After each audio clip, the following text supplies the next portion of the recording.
Good evening. Praise the Lord. ఈరోజు దేవుడు మనతో మాట్లాడుతున్న వాక్యాన్ని ధ్యానిద్దామా?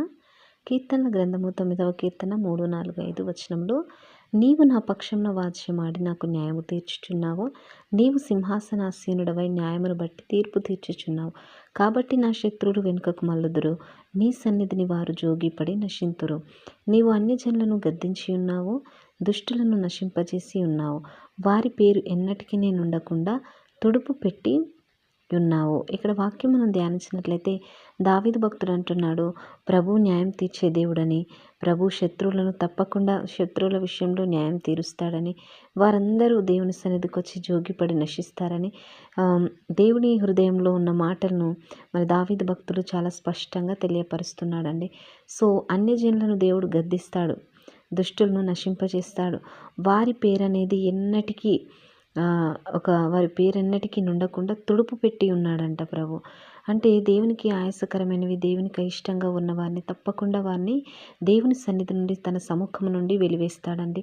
ఇది క్లారిటీగా మనం అర్థం చేసుకోవాలి. ఎందుకంటే ప్రభువుని నమ్మిన బిడ్డలు దేవునికి ఇష్టమైన బిడ్డలుగా ఉండాలి, దేవుని సంతోషపెట్టే బిడ్డలుగా ఉండాలండి. ఈ లోకంలో ఉన్న దురాశ, నేత్రాశ, జీవకుటుంబంలో ధనాపేక్ష ఇలాంటివన్నిటినీ దూరం పెట్టాలండి. ఎందుకంటే మనము దేవుని నమ్మిన బిడ్డలం ప్రేమ, ఐక్యత, సమాధానం, సంతోషము, ప్రతి ఒక్కరి పట్ల ప్రేమ కలిగి విధేయత కలిగి ఉన్నప్పుడే దేవుడు మన జీవితంలో గొప్ప మేలు జరిగిస్తాడండి.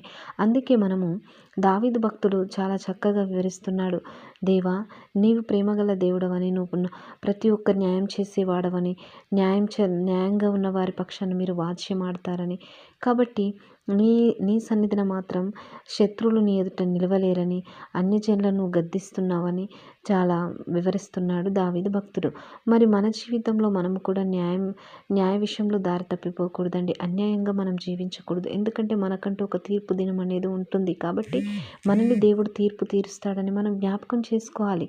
అందుకు మన జీవితాన్ని ఎలా ఉంది, మనం ఎలా ఉన్నాం, మనం దేవునికి ఇష్టంగా ఉన్నాము, మన లైఫ్ ఎలా ఉంది, మన నడక, మన పడక, మనల్ని చూస్తున్న దేవుడు ఏ విధంగా, మనల్ని చూస్తున్న దేవునికి మనం ఇష్టంగా ఉంటున్నామా, మన సొంత కార్యాల విషయంలో మన సొంత ఆలోచన నిమిత్తమై పాపంలో పడిపోతున్నామా అని ప్రతిరోజు మనం దినదినము మన హృదయాన్ని, మన మనసును తెలుసుకోవాలండి. మనం నడుస్తున్న ఇది కరెక్టేనా, మన నడక కరెక్టేనా, మన ఆలోచనలు కరెక్టేనా అని ప్రతి దినము మనము ఆలోచన చేసుకుంటూ దేవునికి ఇష్టంగా ఉన్నాయా లేవా అని ప్రతిదినము మనము చెక్ చేసుకొని మన జీవితాన్ని ముందుకు సాగించుకోవాలండి. ఎందుకంటే ఈ లోకంలో ఉన్నది కొద్ది మట్టుకే, మన జీవితం కొద్ది మట్టుకే. మన ఆయుష్కాలం 70 సంవత్సరంలో అధిక బలం ఉన్న ఎడల 80 సంవత్సరంలో అది కూడా దుఃఖము, ఆయాసమే అని అంటున్నాడు. కాబట్టి ఈ యొక్క కొద్దిపాటి జీవితంలో మనము